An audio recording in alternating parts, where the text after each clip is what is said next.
آدھی رات کا وقت تھا۔ میں پیٹ پکڑے مسلسل اپنے بیڈ پر لیٹی کروٹیں بدل رہی تھی۔ جوں جوں وقت گزر رہا تھا میرے پیٹ پر میری گرفت اور بھی مضبوط ہوتی جا رہی تھی۔ میں درد سے دوہری ہوتی جا رہی تھی۔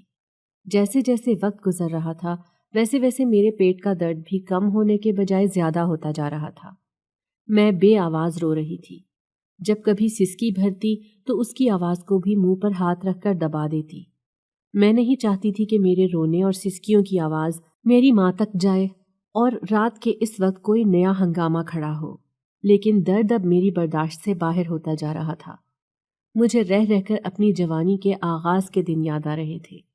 وہیں پہ تو مجھ سے غلطیاں ہوئی تھی جن کا خمیازہ میں آج بھگت رہی تھی۔ اگر اس وقت میں خود کو تھوڑا بہت بھی کنٹرول کر لیتی تو آج نہ مجھے یہ دن دیکھنا پڑتے اور نہ ہی یہ تکلیف برداشت کرنی پڑتی۔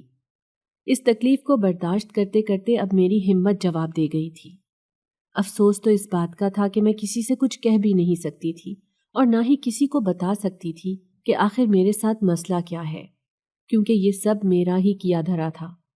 اس وقت اماں مجھے کتنا روکا کرتی تھی، کتنا سمجھاتی تھی، مگر نہیں، مجھ پر تو نئی نئی جوانی چڑھی ہوئی تھی۔ کسی کی بات ماننا میں نے اپنے اوپر حرام کر لیا تھا۔ یہ مجھے اپنی ماں کی نافرمانی کی سزا ہی تو مل رہی تھی۔ کاش کہ اس وقت میں اماں کی باتوں کو سنجیدگی سے لے لیتی، اس کی باتوں پر عمل کر لیتی، تو آج یوں رات میں اکیلے چھپ چھپ کر نہ رونا پڑتا۔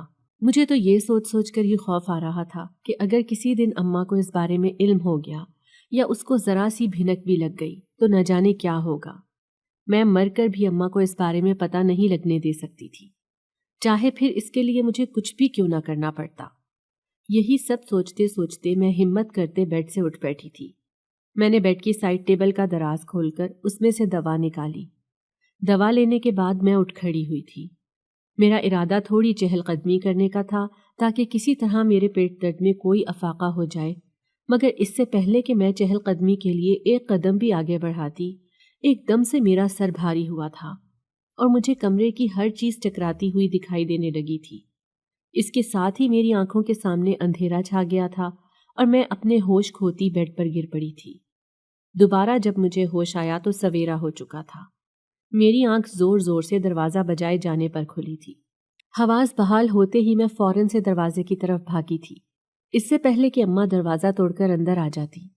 میں نے دروازہ کھولا تو سامنے اماں آنکھوں میں غیظ و غضب لیے کھڑی تھی اور شعلے برساتی نظروں سے میری جانب دیکھ رہی تھی۔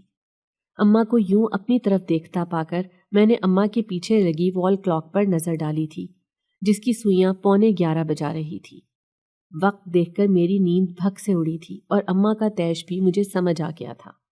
اس سے پہلے کہ میں کچھ کہتی، اماں بول اٹھی تھی، کھل گئی آنکھ نوابزادی کی، ایسا کون سا نشہ کر کے سوتی ہو تم کہ تم پر کچھ اثر ہی نہیں ہوتا؟ میں صبح سے تمہیں آوازیں دے رہی ہوں۔ میرا گلا بیٹھ گیا، دروازے پر دستک دے دے کر میرے ہاتھ ٹوٹ گئے، مگر مجال ہے جو تمہارے کانوں پر جو بھی رینگی ہو۔ ہفتے کے 3 دن جب تم اچھے اور سلیقے سے گزارتی ہو تو مجھے لگتا ہے کہ تم میں عقل اور شعور آ گیا ہے، تمہیں سمجھ آ گئی ہے، مگر اگلے 3 دن تم یوں ہی 11:11 بجے جاگ کر مجھے یہ باور کرا دیتی ہو کہ میری سوچ 100% غلط ہے۔ اب کھڑی میرا منہ کیوں دیکھ رہی ہو؟ کھڑے کھڑے ہی سو گئی ہو کیا؟ ہاتھ منہ دھو لو اب، پڑوس میں ماتم ہو گیا ہے، ساری دنیا وہاں جمع ہو گئی ہے، ایک میری اولاد ہے کہ جسے پرواہ ہی نہیں کہ کون جیتا ہے اور کون مرتا ہے۔ ماتم کا سن کر میرے کان کھڑے ہو گئے تھے۔ اماں کون مرا ہے؟ میں نے جھٹ سے پوچھا تھا، جس پر اماں نے بتایا کہ ہمارے گھر سے 4 گھر چھوڑ کر جو سیدہ خالہ رہتی تھی وہ مر گئی ہے۔ میں نے انا للہ کہا اور پرسکون سانس خارج کی تھی۔ کوئی بات نہیں اماں، کھا پی کر ہی مری ہے۔ میں تو کہتی ہوں اچھا ہوا بیچاری کی جان چھوٹ گئی، 8 سال سے بستر پر پڑی تھی، اب تو جسم بھی گلنے سڑنے لگا تھا لیٹے لیٹے، چلو جان آزاد ہوئی۔ اتنا کہتے ہی میں جمائی روکتے ہوئے واش روم میں جا بند ہوئی تھی۔ شکر تھا کہ میرے پیٹ کے درد میں آرام آ گیا تھا۔ آج اسکول جانے کی بات بھی گئی تھی، وقت اتنا زیادہ ہو گیا تھا۔ ناشتے کے بعد میں نے اماں کی آنکھیں دکھانے کے بعد مارے مروت کے ایک سفید لباس نکال کر پہنا اور اماں کے ساتھ ہی فوتگی والے گھر میں چلی گئی تھی۔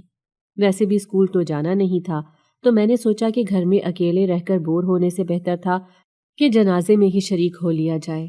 یوں ایک ہی جگہ پر سارے محلے داروں اور سہیلیوں سے ملاقات بھی ہو جائے گی۔ یہی سوچ کر میں اماں کے ساتھ جانے کے لیے تیار ہو گئی تھی، مگر میں نہیں جانتی تھی کہ آج کی فوتگی میں جانا میرے لیے کس قدر برا ثابت ہونے والا تھا، کیونکہ فوتگی والے گھر میں میرا نام شمائلہ ہے۔ میرا تعلق ایک متوسط طبقے سے تھا۔ میں ابا اماں کی اکلوتی اور لاڈلی اولاد تھی۔ مجھ سے پہلے اماں ابا کے 6 بچے پیدا ہوئے تھے، مگر وہ 6 کے 6 چھوٹی عمروں میں فوت ہو گئے تھے۔ ان میں سے کوئی بھی چند مہینوں سے زیادہ زندہ نہیں رہ سکا تھا۔ میری پیدائش پر ابا نے صدقے کے بکرے دیے تھے۔ میرے 5 سال کے ہونے تک ابا صدقے کے بکرے دیتے رہے تھے۔ میں معجزاتی طور پر بچ گئی تھی، مگر ابا اماں کے لاڈ پیار نے مجھے کافی حد تک بگاڑ دیا تھا۔ میں بچپن سے ہی انتہائی ضدی طبیعت کی ثابت ہوئی تھی۔ جو کام مرضی ہوتی وہ کرتی تھی، اور جو ذرا سا کوئی کام یا بات مزاج کے ادھر ادھر یا خلاف ہو جاتا تو میں پورا گھر سر پر اٹھا لیا کرتی تھی۔ رفتہ رفتہ وقت گزرتا گیا تھا۔ وقت کے ساتھ ساتھ مجھے سمجھ آ گئی تھی، مگر اب بھی کچھ معاملات ایسے تھے جن پر میں ضد کر کے اڑ جایا کرتی تھی۔ پھر چاہے اماں مجھے اس کام کے لیے کتنا ہی کیوں نہ روکتی، میں پیچھے نہ ہٹتی تھی، بلکہ اماں کے منع کرنے سے مجھے ایک عجیب سی چڑ چڑھ جایا کرتی تھی۔ پھر اس کام کو کرنا میں اپنے اوپر فرض کر لیتی تھی، چاہے اماں مجھے لاکھ ہی کیوں نہ سمجھا لیں، مجھ پر ان کے سمجھانے کا کوئی اثر نہیں ہوتا تھا۔ میں اس بات سے انجان تھی کہ اگر اماں مجھے کسی بات سے روک رہی ہے تو ہو سکتا ہے کہ اس کے روکنے میں ہی میری بہتری ہو سکتا ہے کہ وہ کام یا پھر اس کی ضد میرے لیے اچھی نہ ہو۔ میں اس بارے میں تو سوچتی ہی نہیں تھی، بس اپنی ہی کرتی تھی۔ لیکن میں نہیں جانتی تھی کہ میری یہ ضد میرا کس قدر نقصان کرنے والی تھی، ایک ایسا نقصان جس نے میری ساری زندگی تباہ کر دی تھی۔ میرے ابا کی اپنی ریپیئرنگ کی دکان تھی۔ انہوں نے ساتھ میں کریانے کی ایک دکان کرائے پر بھی لے رکھی تھی، اور 3 مرلے پر مشتمل ہمارا چھوٹا سا گھر تھا، جس کا نچلا پورشن ہم رہائش کے لیے استعمال کرتے تھے، جبکہ اوپر والا پورشن بس برائے نام ہی تھا۔ ابا جب تک حیات تھے انہوں نے اپنی حیات میں دوسرے پورشن کا کام شروع کروایا تھا، مگر ان کا یہ کام پایہ تکمیل تک نہ پہنچ پایا تھا، کیونکہ ابھی صرف اینٹوں کی آدھی آدھی دیواریں ہی چڑھی تھیں کہ جب ابا گزر گئے۔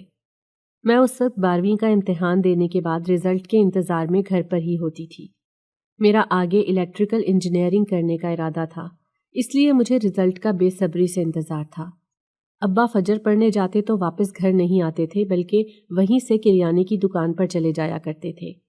تب اماں ناشتہ بنانے کے بعد مجھے اٹھاتی تھی۔ میں ناشتہ کر کے اسکول کے لیے تیار ہوتی، اماں مجھے لنچ دیتی اور ساتھ میں ابا کا ناشتہ بھی۔ ابا کی دکان چونکہ میرے راستے میں پڑتی تھی، اس لیے میں اسکول جاتے ہوئے ان کو ناشتہ دے کر جایا کرتی تھی۔ میں 8 سال کی تھی تب سے میری یہ عادت تھی۔ دوپہر تک ابا کریانے کی دکان پر رہتے، پھر دوپہر کا کھانا گھر آ کر کھانے کے بعد ریپیئرنگ کی دکان پر چلے جاتے تھے۔ مغرب کے بعد پھر سے کریانے کی دکان پر آ جاتے اور پھر عشاء تک وہیں رہا کرتے تھے۔ اب میری ان کو ناشتہ دینے کی عادت اتنی پختہ ہو گئی تھی کہ میں چھٹی والے دن بھی ان کو ناشتہ دینے جایا کرتی تھی۔ یوں ہی کرتے کرتے میں بڑی ہو کر اب 12ویں بھی کر چکی تھی۔ اس دن دوپہر کے کھانے سے پہلے ابا نے فون کیا کہ وہ آج دوپہر کے کھانے پر گھر نہیں آئیں گے، وہ ریپیئرنگ کی دکان پر چلے گئے تھے۔ خیر میں نے اور اماں نے کھانا کھایا، اور پھر میں نے ابا کے لیے کھانا ٹفن میں ڈالا اور ٹفن لے کر ابا کی دکان کی طرف چل پڑی تھی، اس بات سے انجان کہ وہاں کون سی قیامت میرا انتظار کر رہی تھی۔ ایک بڑا طوفان تھا جو ہم پر آنے والا تھا۔ میں جیسے ہی دکان کے پاس پہنچی تو دیکھا کہ ابا کی دکان کے سامنے ہجوم اکٹھا ہوا تھا۔ لوگوں کا بے تحاشا رش تھا۔ لوگ ایک دوسرے کے ساتھ نہ جانے کیا کیا باتیں کر رہے تھے، اور یہ سب لوگ میرے ابا کی دکان کے آگے کیوں جمع تھے، یہ بات میری سمجھ میں نہیں آ رہی تھی۔ اچانک ہی مجھے کسی انہونی کا احساس ہوا تھا۔ خدا نخواستہ میرے ابا کو تو کچھ نہیں ہو گیا تھا۔ یہ سوچ آتے ہی میرے قدم تیزی سے ابا کی دکان کی طرف بڑھنے لگے تھے، مگر ہجوم زیادہ ہونے کی وجہ سے مجھے راستہ ہی نہیں مل رہا تھا کہ میں اندر داخل ہو سکوں۔ بھانت بھانت کی آوازیں میرے کانوں میں پڑ رہی تھی۔ ابھی ارد گرد سے اور لوگ بھی آ کر ہجوم میں شامل ہو رہے تھے۔ ان سب میں مرد، عورتیں اور بچے بھی شامل تھے۔ جو بھی رش پڑا دیکھ رہا تھا وہ آ کر اسی رش کا حصہ بنتا جا رہا تھا۔ مجھے ادھر ادھر سے دھکے لگ رہے تھے۔ کئی مرتبہ تو ٹفن میرے ہاتھوں سے گرتے گرتے بچا تھا۔ میں نے بہت مشکل سے ٹفن کو مضبوطی سے پکڑ کر دل سے لگایا تھا اور ارد گرد سے ہجوم کو چیرتی ہوئی آگے نکل رہی تھی۔ میں تھوڑی آگے پہنچی تو آگے کے لوگ خود بخود میرے لیے راستہ چھوڑنے لگے تھے۔ میں مشکور نظروں سے سب کی طرف دیکھتی ہوئی دکان کے اندر داخل ہوئی تھی، مگر سامنے کا منظر دیکھتے ہی میرے پیروں تلے سے زمین نکل گئی تھی۔ میرے ہاتھ جو کچھ دیر پہلے مضبوطی سے ٹفن پر جمے ہوئے تھے، ان کی گرفت خود بخود ڈھیلی پڑی تھی۔ ٹفن ایک دم میرے ہاتھوں سے چھوٹ کر نیچے گرا تھا، ساتھ ہی ساتھ میرے سر کی چادر بھی سر سے ڈھلک کر نیچے جا گری تھی۔ میرے منہ سے نکلنے والی چیخ بے ساختہ تھی۔ ہجوم میں کھڑی عورتیں میرے پاس آئی تھیں اور میری چادر اٹھا کر میرا سر ڈھک رہی تھی تو کوئی مجھے گلے لگا کر صبر کی تلقین کر رہی تھی، جبکہ میں تو صرف پھٹی پھٹی آنکھوں سے سامنے کا منظر دیکھ رہی تھی جس نے میری دنیا ہلا دی تھی۔ سامنے کا منظر انتہائی دل دہلا دینے والا تھا۔ جو بھی دیکھ رہا تھا وہ استغفار پڑھتے ہوئے اپنے اپنے کانوں کو ہاتھ لگا رہا تھا۔ میں بھی کسی صدمے کی کیفیت میں تھی۔ مجھے یقین ہی نہیں آ رہا تھا کہ سامنے کرسی پر جلا سڑا ہڈیوں کا ڈھانچہ میرے باپ کا ہی ہے، جسے بجلی کی مین تار نے پکڑ لیا تھا۔ 14,000 وولٹ کی بجلی کے جھٹکے نے میرے باپ کو سنبھلنے کا موقع ہی نہیں دیا تھا، اور میرا باپ اپنی حالت پر چیخ بھی نہیں پایا تھا۔ اس ظالم بجلی نے مجھ سے میرے ابا کو چھین لیا تھا۔ میرے سر سے چادر چھن گئی تھی۔ میں بے آسرا اور یتیم ہو گئی تھی۔ جب مجھے یقین آ گیا کہ میں واقعی یتیم ہو چکی ہوں تو میرے منہ سے بے ساختہ ایک زوردار چیخ نکلی تھی۔ تبھی وہاں ایمبولینس آئی تھی جسے وہاں موجود لوگوں میں سے ہی کسی نے بلایا تھا، اور لوگ میرے ابا کو ایمبولینس میں ڈال کر کہیں لے گئے تھے، جبکہ میرے تو حواس ہی کام کرنا چھوڑ گئے تھے۔ یہ کیا ہو گیا تھا؟ ابھی کچھ دیر پہلے ہی تو ابا سے ہماری بات ہوئی تھی، اور اب یہ اچانک یہ سب۔ میں مارے صدمے کے ہوش کھوتی ان عورتوں کی باہوں میں جھول گئی تھی۔ دوبارہ جب مجھے ہوش آیا تو میں نے خود کو اپنے گھر میں پایا تھا۔ میری اماں ابا کی میت کے پاس بیٹھی چیخ چیخ کر رو رہی تھی۔ ہوش میں آنے کے بعد پھر میری بھی یہی حالت ہوئی تھی کہ ہمیں سنبھالنا مشکل ہو گیا تھا۔ ابا کی اس ناگہانی موت نے مجھے اور اماں کو توڑ کر رکھ دیا تھا۔ ہم دونوں بظاہر تو ایک دوسرے کو حوصلہ دیتی رہتی تھی، مگر اندر ہی اندر ہم گھٹ گھٹ کر جی رہی تھی۔ ابا ایک ساتھ ہم دونوں کی زندگی کو ویران کر کے چلے گئے تھے۔ خیر، وقت گزرنے کے ساتھ ساتھ ہمیں بھی صبر آ ہی گیا تھا، مگر ابا کے جانے سے جو خلا ہماری زندگی میں پیدا ہوا تھا وہ اب ایسے ہی رہنا تھا۔ وہ خلا اب کبھی بھی پورا نہیں ہو سکتا تھا۔ ابا کی کمی ہمیں قدم قدم پر محسوس ہوتی تھی۔ اماں نے کریانے کی دکان مالکوں کو واپس کر دی اور ریپیئرنگ کی دکان کو کرائے پر لگا دیا تھا۔ اب ظاہر سی بات تھی، گزر بسر کرنے کے لیے کچھ نہ کچھ تو کرنا ہی تھا۔ میں نے 12ویں کا رزلٹ اچھے نمبروں اور اچھی پرسنٹیج سے پاس کیا تھا، مگر افسوس اب مجھے آگے پڑھانے والا کوئی بھی نہیں تھا جو مجھے آگے پڑھاتا یا میرے نخرے اٹھاتا، سو میں نے خود ہی آگے بڑھنے کا ارادہ ترک کر دیا تھا۔ میرے برابر کے گھر میں رہنے والی خاتون ایک پرائیویٹ ادارے میں سینئر ٹیچر تھی۔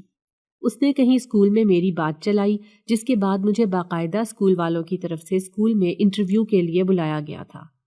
میں انٹرویو دینے گئی تو میرا کانفیڈنس لیول چیک کر کے مجھے ماہانہ 12,000 کی تنخواہ پر اسکول میں رکھ لیا گیا تھا۔ ساتھ میں وہ سب میرے حالات سے بھی واقف تھے۔ وہ جانتے تھے کہ میں یتیم ہو چکی ہوں۔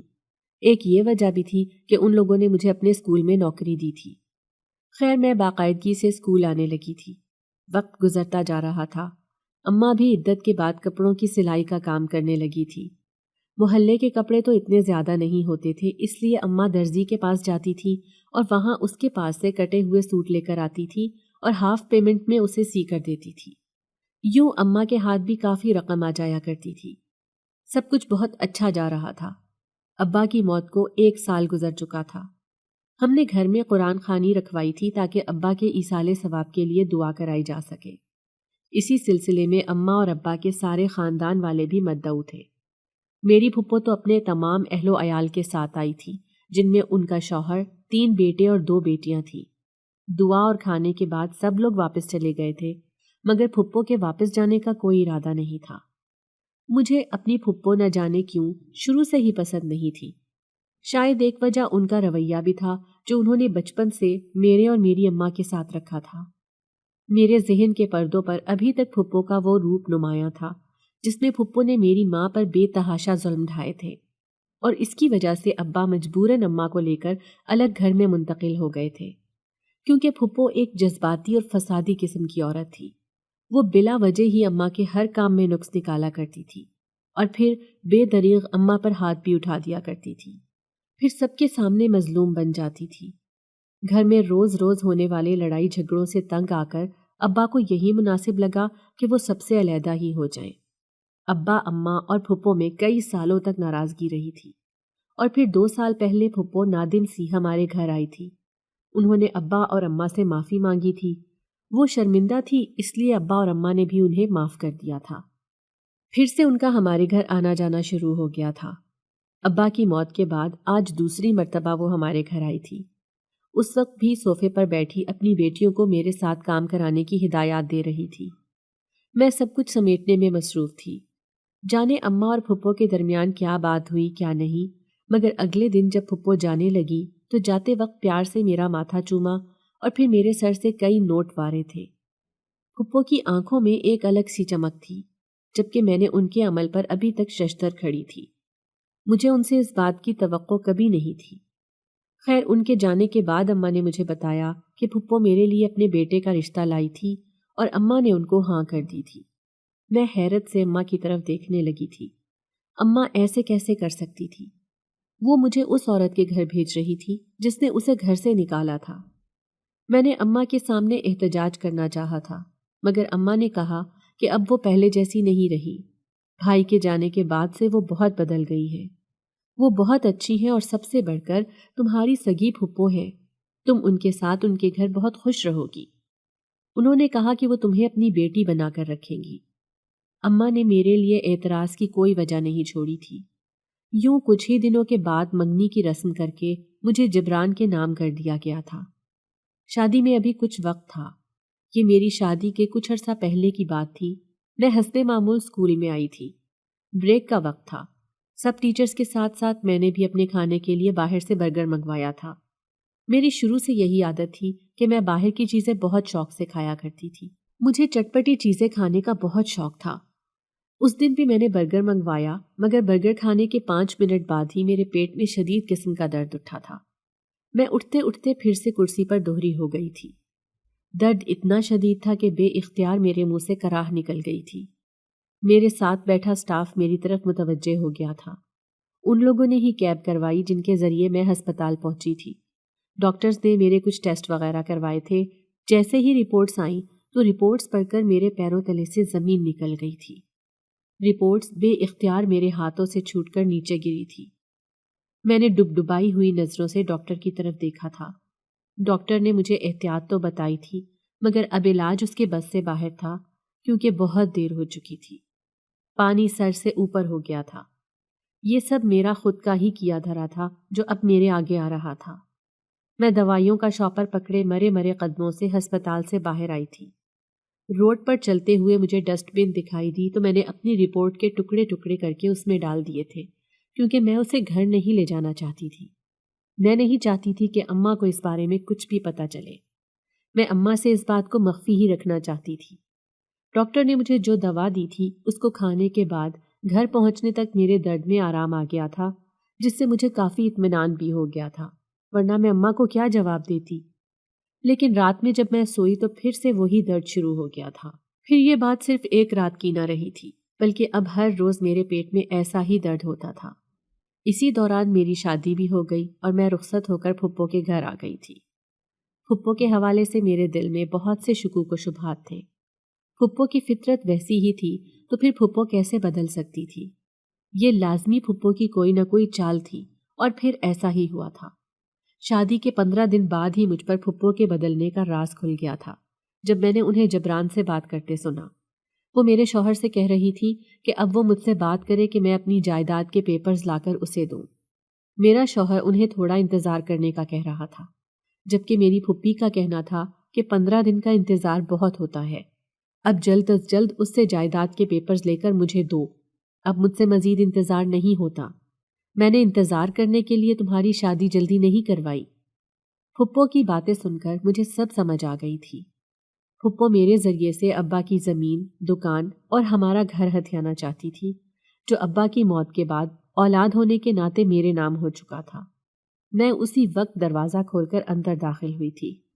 مجھے دیکھتے ہی ان دونوں کے طوطے اڑ گئے تھے۔ میں نے انہیں بتایا کہ میں ان کی سب باتیں سن چکی ہوں۔ وہ مجھے پکڑنا چاہتے تھے لیکن میں بھاگتے ہوئے اپنے گھر آ گئی تھی اور اماں کو سب کچھ بتا دیا تھا۔ بعد میں اماں اور پھپھو مجھے منانے میرے گھر بھی آئے تھے، لیکن اماں نے ان کی اصلیت جاننے کے بعد مجھے ان کے سامنے بھی نہ جانے دیا تھا اور ان کو بے عزت کر کے گھر سے نکال دیا تھا، اور ساتھ ہی انہیں یہ کہہ دیا تھا کہ وہ مجھے طلاق دے دیں ورنہ ہم خلا لے لیں گے۔ اس کے بعد اماں نے نہ گھر میں ان کا نام لیا تھا اور نہ ہی کبھی مجھے ان کا نام لینے دیا تھا۔ مجھے اماں کے گھر آئے ہوئے مہینہ ہونے کو تھا۔ میرا پیٹ درد اب اماں کے سامنے بھی آنے لگا تھا۔ میں جانتی تھی کہ مجھے یہ درد کیوں ہوتا ہے، مگر میں اماں کے سامنے اس کا ذکر نہیں کرنا چاہتی تھی۔ وہ ہر مرتبہ مجھے ہسپتال لے جانے کا کہتی، مگر میں ہر مرتبہ کچھ نہ کچھ بہانہ کر کے ٹال دیا کرتی تھی۔ لیکن آخر میں کب تک اماں سے کچھ چھپاتی؟ آخر کبھی تو سچائی سامنے آنی ہی تھی۔ اس دن جب میں فوتگی والے گھر گئی تو جنازے کے بعد وہاں سب لوگوں کے لیے کھانے کا انتظام کیا گیا تھا۔ میں وہاں کھانا نہیں کھانا چاہتی تھی، مگر خواتین کے مجبور کرنے پر مجھے کھانا پڑا تھا۔ جیسے ہی کھانا کھا کر میں گھر آنے کے لیے اٹھی، میرے پیٹ میں درد اٹھا تھا۔ اس مرتبہ کا درد واقعی ناقابل برداشت تھا۔ اماں نے اس وقت میری ایک بات بھی نہ سنی تھی اور مجھے لیے ہسپتال چلی گئی تھی۔ وہاں ڈاکٹر نے میرے ٹیسٹ کیے۔ ٹیسٹ چیک کرنے کے بعد جب میں ڈاکٹر کے پاس آئی تو ڈاکٹر مجھے حیرت سے دیکھنے لگی تھی۔ میں جان گئی تھی کہ ڈاکٹر کو سب پتہ چل گیا ہے۔ میں نے ڈاکٹر کو اشاروں میں چپ رہنے کا کہا۔ اس نے مجھے دوا لکھ کر دی اور مجھے کہا کہ باہر میڈیکل سٹور سے یہ دوا لے کر آؤ۔ میں جیسے ہی دوا لینے گئی تو اسی وقت میڈیکل سٹور والے کو کسی کی کال آ گئی۔ وہ فون پر کسی سے بات کرنے لگا۔ تھوڑی دیر کے بعد میڈیکل سٹور والا کہنے لگا کہ وہ ڈاکٹر کہہ رہی ہے کہ رات کو پھر واپس آنا۔ میں بہت حیران ہوئی کہ وہ ڈاکٹر مجھے رات کو کیوں بلا رہی ہے۔ خیر میں دوا لے کر اماں کے ساتھ گھر آ گئی تھی۔ میں پورا دن یہی سوچتی رہی تھی کہ اس ڈاکٹر نے آخر مجھے کیوں بلایا تھا، آخر ایسی بھی کیا بات تھی۔ میں رات ہونے کا انتظار کرتی رہی تھی۔ جو ہی رات کو اماں سوئی تو میں چھپتے چھپاتے گھر سے نکل آئی تھی۔ گھر کے باہر سے ہی میں نے ایک رکشہ لیا اور ڈاکٹر کے پاس پہنچ گئی۔ ڈاکٹر مجھے اپنے ساتھ کمرے میں لے گئی۔ اس نے کمرہ بند کیا اور اس کے بعد اس کے اگلے عمل نے میرے پیروں تلے سے زمین کھینچ لی تھی۔ میں حیرت سے اس ڈاکٹر کی طرف دیکھ رہی تھی۔ مجھے اپنی سماعتوں پر شک ہوا تھا۔ یہ وہ کیا کہہ رہی تھی؟ مجھے کمرے میں لاتے ہی وہ میرے پیروں میں گر گئی اور مجھے کہنے لگی کہ تمہیں خدا کا واسطہ ہے یہ بچہ مجھے دے دو۔ میں 14 سال سے بے اولاد ہوں۔ میں جانتی ہوں کہ یہ تمہارا ناجائز بچہ ہے، اسی لیے تم نے اپنی ماں کے سامنے مجھے چپ رہنے کا اشارہ کیا تھا۔ میں یہ بھی جانتی ہوں کہ اب تمہارا اگلا قدم اس بچے کو ضائع کرانا ہوگا، مگر میں تمہارے آگے جھولی پھیلا رہی ہوں۔ تم اس بچے کو میری گود میں ڈال دو، میں اس کا بہت خیال رکھوں گی۔ میں حیران پریشان سی ڈاکٹر کے منہ سے نکلنے والے الفاظ سن رہی تھی۔ میں نے ڈاکٹر سے کہا کہ ایسا کچھ نہیں، میرے پیٹ میں درد تو میرے معدے اور آنتوں کی خرابی کی وجہ سے ہوتا ہے۔ میری حد سے زیادہ چٹپٹی چیزیں اور مسالے کھانے کی وجہ سے میرا یہ حال ہوا ہے۔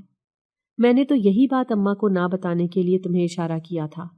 پھر یہ بچہ کیسے آ گیا؟ تو وہ ڈاکٹر کہنے لگی کہ میں نے تو تمہاری پریگننسی کے ٹیسٹ ہی کیے تھے۔ تمہاری ارلی ایج پریگننسی کی وجہ سے ہی تمہارے پیٹ میں درد تھا۔ میں تو یہی بات تمہیں بتانے لگی تھی۔ جب تم نے مجھے اشارے سے منع کر دیا تو میں سمجھی کہ شاید یہ تمہارا ناجائز بچہ ہے، اسی لیے میں نے سوچا کہ میں تم سے بچہ لے لیتی ہوں۔ معدہ اور آنتیں تو میں نے چیک ہی نہیں کی۔ بہرحال تم ماں بننے والی ہو، یہی بات سچ ہے۔ اب تم بتاؤ، کیا تم یہ بچہ مجھے دو گی؟ میں نے ایک نظر ڈاکٹر کی طرف دیکھا جو پر امید نظروں سے مجھے ہی دیکھ رہی تھی۔ مجھے بہت افسوس ہوا تھا۔ میں نے اسے کہا کہ یہ میرا جائز بچہ ہے۔ میرے اور میرے شوہر کے درمیان کچھ اختلافات ہیں۔ میں اپنے شوہر سے بات کر لوں، اس کے بعد ہی تمہیں کچھ کہہ سکتی ہوں۔ لیکن یہ بات سچ ہے کہ میں اپنی اولاد کسی کو بھی نہیں دے سکتی، تمہیں بھی نہیں۔ اتنا کہتے ہی میں اس کے کلینک سے نکل آئی تھی۔ گھر آئی تو اماں جاگ کر پریشانی سے مجھے ہر طرف ڈھونڈ رہی تھی۔ مجھے آتے دیکھ کر اس کی جان میں جان آئی تھی۔ میں نے اماں کو ساری بات بتائی تو اماں نے اگلے ہی دن فون کر کے میرے شوہر کو گھر بلا لیا تھا۔ اماں نے میرے شوہر کو آنے والی خوشی کے بارے میں بتایا تو وہ بہت خوش ہوا۔ وہ مجھے اسی وقت اپنے ساتھ لے جانا چاہتا تھا۔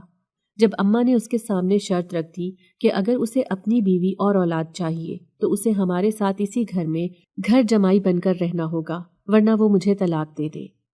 میرا شوہر بہت پریشان ہوا تھا۔ لیکن کچھ دن کے بعد اس نے شرط منظوری کی رضامندی دے دی تھی اور ہمارے ساتھ شفٹ ہو گیا تھا۔ اماں نے جو بھی کیا تھا وہ ہمارے بھلے کے لیے ہی کیا تھا۔ اب وہ دوبارہ اس جیسی عورت پر بھروسہ نہیں کر سکتی تھی۔ میری پھپھو نے اپنی دوسری بہوؤں کو بھی زیادہ عرصے گھر پر نہیں ٹکنے دیا۔